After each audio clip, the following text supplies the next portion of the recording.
research finding. We have a lot of work to do. The research showed us that a lot of people think that being religious by nature is the opposite of being pro-choice.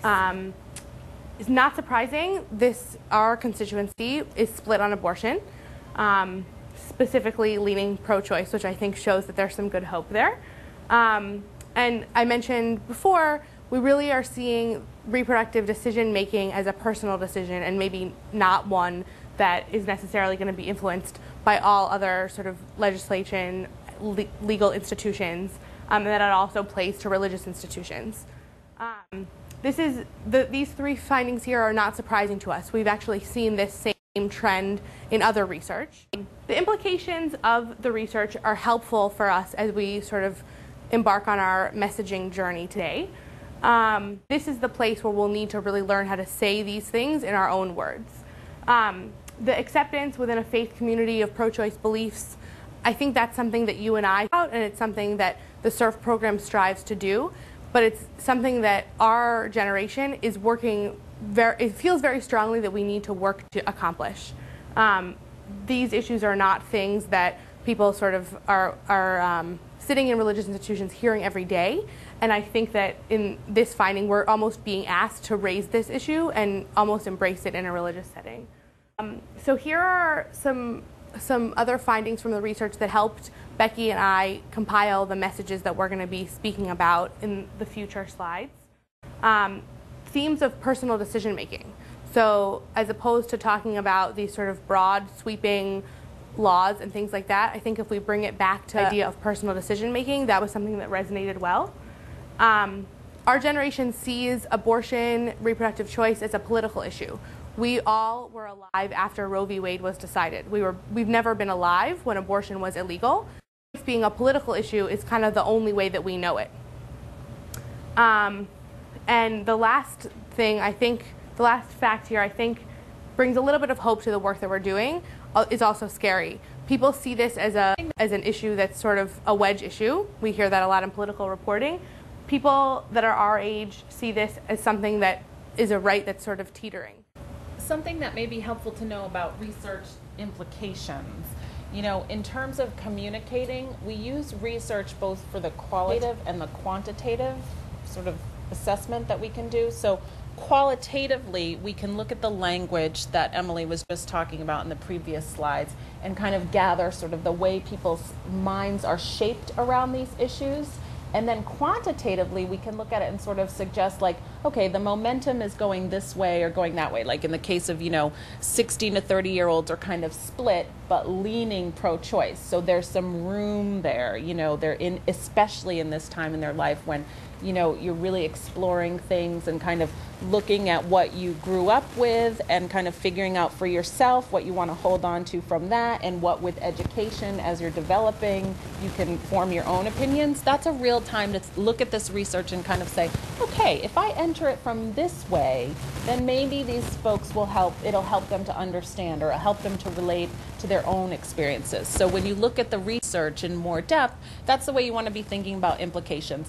There are probably not going to be any shocks to you because you're living it, you're talking to people about this issue all the time. Help you to either codify or solidify those hunches, as Emily said, that you already have about the way people think about this, or the language that they already use, and where you want to sort of help them to use different language. One thing that was important to Becky and I when we were putting this presentation together is that because of the sort of room that Becky's talking about, the room in our favor, I felt strongly that we weren't going to focus completely on changing the minds of staunchly anti-choice youth and young adults. Specifically because of this finding, I think that sort of bolstered that feeling, but I don't think that the real work that we're doing here is taking the anti-choice student organization that you work with and bringing them into our group. The room is really more people who are in the middle, people who are not really sure what these issues are, and maybe helping them to more clearly see our perspective. So what we wanted to do is we wanted to come up with some simple concepts. These are not to be used verbatim because this is just a starting point, really. We wanted to introduce this language, and then as we get to practice and maybe a little bit of discussion, looking at time, we'll be able to, we're doing pretty well actually.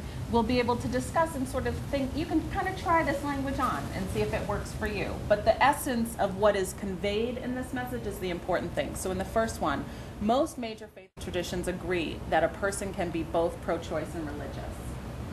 That's a positive way of framing the issue. If you know most people believe that religion equals anti-abortion, you know that from the research and you know that from personal experience. People just default to that view. This is a way of bringing them around to look at the issue from a different perspective. In fact, most major faith traditions agree that a person can be both religious and pro-choice. And one place that you may look for support in this, if you feel comfortable using this message and you want something to sort of back you up, one thing that I often bring with me when I speak is the RCRC document, We Affirm. It's available on our website. I can send you copies of it.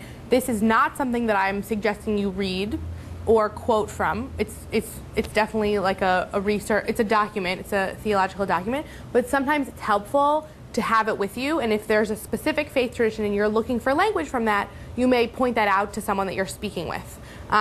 It's a really good resource to have, and it backs up this statement.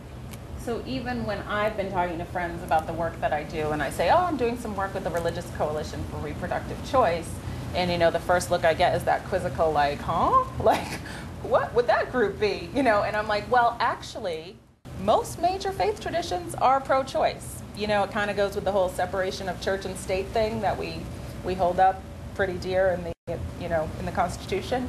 And then they sort of like, oh, right, and then you can talk more personally, like, well, I grew up in a church and we really didn't talk about this. So how would I have known they were pro-choice or that, the denomination believed in choice? So this is like the starting point of a conversation that you can have with people who don't really know where most faith traditions stand or take it for granted that they're anti-choice. A couple more messages. Laws hindering access to abortion are based on religious belief rather than medical facts. And this is how, this is a point that actually relates to in good conscience.